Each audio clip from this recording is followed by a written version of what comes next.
right, welcome to the White Book, Season 2, Episode 2. This one is about the excerpts. Now, I covered the excerpts in all the videos that they applied to on Season 1, but I didn't show the actual screenshots of the excerpts. And I believe that they may have been posted on Truth About Tupac a long time ago, but I do not believe they are there anymore.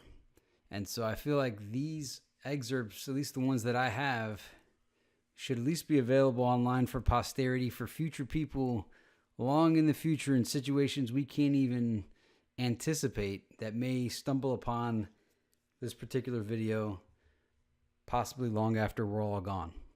You never know. So instead of these dying with Makavelli the Don, never to be seen, I'll show you what I have.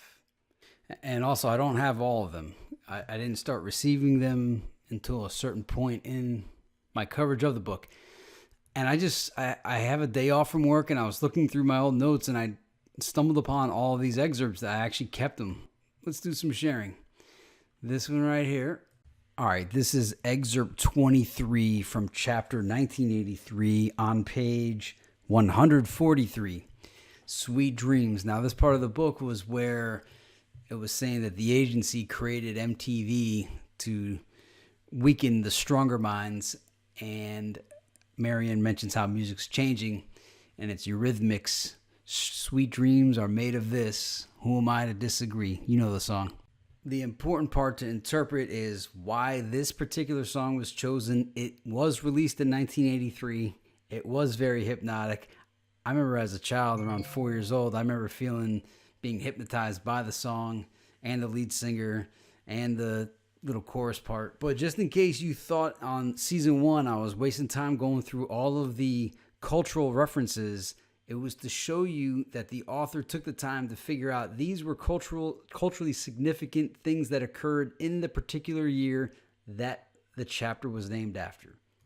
The other thing you might be wondering is, so you mean to tell me it was in clear, plain print on the original version? Yeah, I wonder too, because in our version, it just says excerpt, in this case, 23. And, are any copies of the book out there that have the actual text, not the excerpt? I don't know. I used to be under the assumption that there were 2 versions of this book, but I can't really prove it. And I think the picture I saw that led me to believe that it was just me seeing the picture incorrectly from the wrong angle. But again, that's why I'm putting these out here, because I don't know of any version of the book that has this text in there, so you could actually see the words for themselves instead of just taking my word for it. And my assumption is that there may have been a potential copyright issue to include some of these copywritten lyrics from world famous songs, speeches, movies, and that's why they were excerpted. But that's just my hypothesis, but it kind of makes sense here. All right, this next one I tried researching. I barely even remember performing it in the video series, so we'll make this one Name That Excerpt. So, of what fiber can a man be that he offers to risk his life when others stand and tremble? The moral hero is one who stands by the courage of his convictions, with whispered innuendo and loss of friends. Anyway, pause the video and you can read the rest of this. All right, the next one. I do recall reading this, and it was about the history of AIDS. The first part seems to be from Behold the Pale Horse. So if you recall me talking about it, here's what I received. It's about AIDS. And I'm going fast through this because there's a lot of them, and I don't want to make this another hour video, but I do want this stuff to be posterized. Is that even a word? And it continued on to a second screenshot. This part from The Conspiracy Reader by Al Hidell and Josh DeArc, 1998. So there was a footnote, or I should say a source citation. All right, and I recall doing this one as well. This excerpt was Dream On by Aerosmith, and here's what it looked like in the book. And this next one I also recall doing, it's KRS-One or Boogie Down Productions. Manhattan keeps on making it. Brooklyn keeps on taking it. And this one I think was a rock song. I remember this one as well. So this was covered in the White Book series. Here's what the excerpt looked like. And I do remember this one as well because I grandstanded on it. This is, I think it's Pink Floyd. Shine On You Crazy Diamond. and I had related it to Kendra Morris. 6 in the morning, iced tea. This is what it looked like. All right, what else do we have now? Again, this is from my Google Drive account, and I just want to show you how much more we have.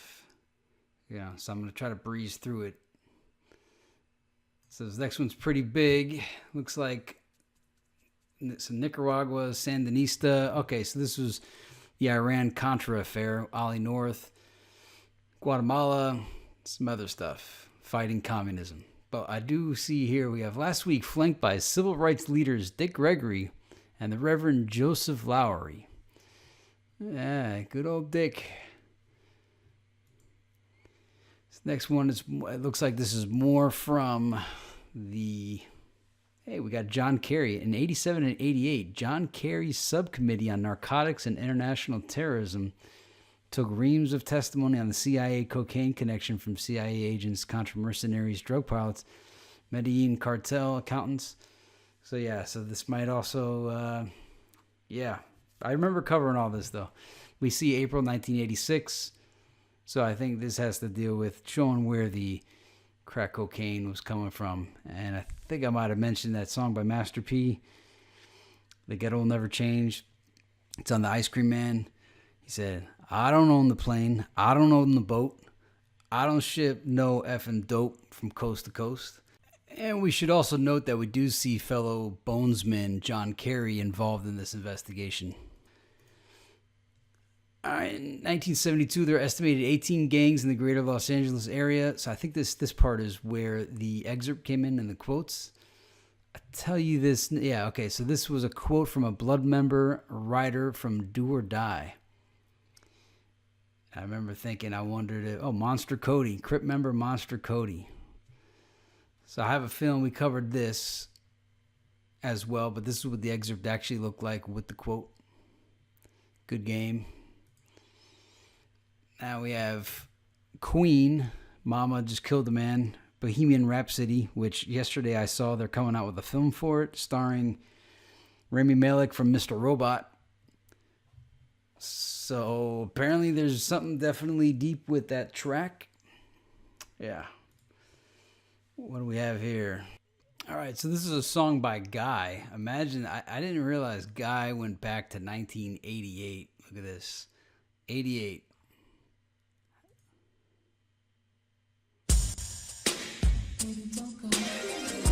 So this next one, this party started right in 66 with a pro-black radical mix. Then at the hour of 12, some force cut the power and emerged from hell. I'll party for your right to fight by Public Enemy. Even Masons know it, but they won't show it. But it's a proven fact, and it takes a nation of millions to hold us back. You know, I had that album. I never had the first album, though, Yo Bum Rush the Show. I always felt like a fraud because I didn't have it. But I did have It Takes a Nation of Millions to Hold Us Back. But I think when I had it, I just focused on the singles, Black Steel and the Hour of Chaos, The Night of the Living Bassheads, and yes, The Rhythm, The Rebel. Without a pause, I'm low on my level. What I'm guessing is all these performers have to do with The Farm in some way, shape, or form. Because, with Public Enemy, I used to wonder, how did Public Enemy get so big on their own? They got that pretty big budget video for Give It Up, Give It Up, Give It Up. No, it was like claymation and everything. All right, and this next one we covered, Here We Go, Climbing the Stairway to Heaven. This was a reference to the OJs. And I remember learning that as well. All right, Mama, take this badge off me. I can't use it anymore. Knocking on heaven's door. And I remember that it was performed by someone else that I hadn't realized. All right, this next one is a song by Jodeci called Stay. I'm pretty sure I covered this. But it just, again, it makes you wonder what makes certain groups blow up and, other people not. And Jodeci sure had an impact. What was the impact? What did Jodeci do to us? What did Guy do to us? What did the Eurythmics do to us? What did Public Enemy do to us? What did Led Zeppelin do to us? What did Pink Floyd do to us? Ice-T do to us? What did Pink Floyd do to us? Think of the cultural impact, and MTV altogether. MTV was the mechanism, the platform, the delivery of the mind control. Make love to me like you never have. And so both of these parts, this part is the first part of the song, and then this is part of the same exact song, Stay by Jodeci. But why Stay? Why is Stay? That's 1991. Stay. What's significant? I have no idea. I mean, it just might be the song that was playing in the scene. And then this one, I was really confused on this. AMG. Out there can't fade me. Ish out there don't phase me. I take a blow for blow. This is Ish better have my money. What was that? I mean, that phrase came from Get You Sucker, but why AMG? Like, I almost wish AMG had a bigger impact. Although AMG did kind of just hop on the scene. That and Jigaboo Pie. All right, and so the next one, this is where the book became very interesting to me, and it was the Red Hot Chili Peppers, Blood, Sugar, Sex Magic lyrics. Every woman has a piece of Aphrodite. Blood, sugar, baby. She's magic. Sex magic. So there you have that part. All right, I remember I covered this. I don't remember what it's from, but here's what it looks like. Don't talk, just listen. I think this is more of that Jodeci. Yeah, so I get to have that in there twice, and that's the AMG again. And that's the Red Hot Chili Peppers again. And that's the same, I guess, some duplicates. All right, and so we have this July 1992. Oh, yeah, this was from Little Ghetto Boy, the audio on Dr. Dre. All right, we got some Cash Rules Everything Around Me. I guess the origin of that. And then we have a Sade lyric, 1993, Sade. Artists don't have secrets. They don't tell lies, and they live their lives in the open for all to see. Their work is from the spirit, and that makes it timeless. That's me. I remember I read that in the series as well. Here comes the hot step, murderer. Any Kamosi. Man, I haven't said that in a long time. So we have some Lenny Kravitz right here, Always on the Run. And we see I See Death Around the Corner lyrics attributed to Tupac, Death Around the Corner. What was that song? Oh, yeah, man. Have you ever heard Judgment Night by Onyx and Biohazard? Sticky Fingers, his verse is so good on the song. It's so powerful. And on the song he goes, and if it takes the death of me to make history, the whole world will remember my misery. And if it takes the death of me to make history, the whole world will remember my misery. All right, so here we have no one here gets out alive. You could straddle the fence between life and death, between here and there for only so long. So he went on alone without us. The story you're about to read may sound like a tragedy, but for me, it's a tale of liberation. No matter what depression and frustration he may have endured in his final days, I believe he also knew joy, hope, and the calm knowledge that he was almost home. Daniel Sugarman, no one here gets out alive. And you know what that makes me think of? I saw this today. Let me throw this up here because I just want to make sure you guys are aware of this. This is actually tragic, but... Oh, hell yeah, it's a blast, man. I played video games before, so I know what I'm doing a little bit. So there's a file here. Go check it out. It says Rich, the wage slave who snapped. This is not funny, but do you guys know about this? That this guy hijacked a plane and they have the whole audio recorded. Nah, everything's peachy clean. Just did a little circle around right here. It's beautiful. I think I got some gas to go check out the Olympics. You just got to listen to it. I mean, it's like you can feel the guy's pain. The guy seems... These people are worshiping this guy online, like in the comments. This guy's a new hero. Look at this. See you on the other side, space cowboy. Let's see if these 4 people are hating on the Somali pirate who's actually Somali. More man than me. I'm going to die pathetic and feeble. Probably at work because Social Security's effed. Mr. Icarus got to kiss the sky before saying goodbye. Well played, Sky King. Yeah, they're calling this guy Sky King. So check this out. It's tragic, but at the same time, there's something for a man tremendously liberating to listen to what this guy did. This guy hijacked the plane. He always wanted to fly one. He did some some barrel rolls and a bunch of other things before taking his life.